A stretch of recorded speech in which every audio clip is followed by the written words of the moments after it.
আপনারা দেখছেন MN online YouTube channel. আজকের এই ভিডিওর মাধ্যমে আপনাদেরকে শেয়ার করব যে যুব শক্তি অনলাইন ফর্ম ফিল আপ 2026 তার বিস্তারিত কিন্তু আলোচনা করব এই ভিডিওর মাধ্যমে। যারা যুব শক্তি প্রকল্পে টাকা পেতেন তাদের কিন্তু অলরেডি যুব শক্তিতে আবেদন করতে হবে, বা যাদের করা রয়েছে তারা কিন্তু এই যুব শক্তিতে কিন্তু ট্রান্সফার হয়ে যাবে।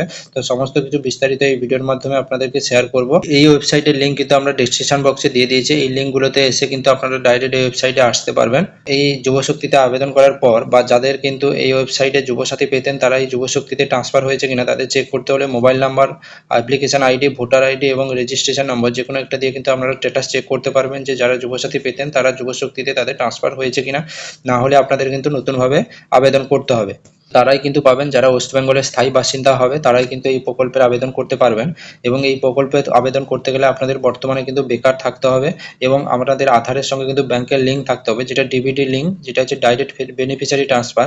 এই লিঙ্ক কিন্তু আপনাদেরকে রাখতে হবে। কি কি নথি লাগবে সেগুলো কিন্তু আপনাদেরকে বলে দিচ্ছি। দেখুন, আধার কার্ড লাগবে, voter ID card, bank passbook এবং আপনার হচ্ছে এমপ্লয়মেন্ট রেজিস্টার সার্টিফিকেট আর পাসপোর্ট ফটো। এগুলোর মধ্যে অনেক কিছু কিন্তু আপনার ম্যান্ডেটারি থাকবে না। তো ফর্ম ফিল আপের সঙ্গে কিন্তু রেট দিয়ে কিন্তু ম্যান্ডেটারি উল্লেখ করা থাকবে। তো যারা যেগুলো ম্যান্ডেটারি সেগুলো কিন্তু অবশ্যই আপনাকে দিতে হবে। যুবশক্তিতে আপনাদের কিন্তু আর্থিক সহায়তা হিসাবে 3,000 টাকা কিন্তু আপনাদের পেয়ে যাবেন। এই অ্যাপ্লিকেশন করার জন্য কিন্তু আপনাদের অবশ্যই কিন্তু চ্যানেলটি সাবস্ক্রাইব করে পাশে বেল আইকন প্রেস করে রাখবেন। যখনই কিন্তু জুন মাসের আপনাদের ফার্স্ট উইকে যখন ফর্ম ফিল আপ শুরু হয়ে যাবে তখন কিন্তু ফার্স্ট কিন্তু আপনাদেরকে ভিডিও শেয়ার করব। এবং যাদের লক্ষ্মী ভান্ডার ছিল তাদের কিন্তু অন্নপূর্ণা ভান্ডারে অলরেডি নতুন ওয়েবসাইট চালু হয়ে গেছে, তারা কিন্তু অবশ্যই গিয়ে ভিডিওটি দেখতে পারেন, আমাদের চ্যানেলের মধ্যে দেওয়া রয়েছে। তাই চ্যানেলটি সাবস্ক্রাইব করে পাশে বেল আইকন প্রেস করে রাখবেন পরবর্তী ভিডিওর জন্য।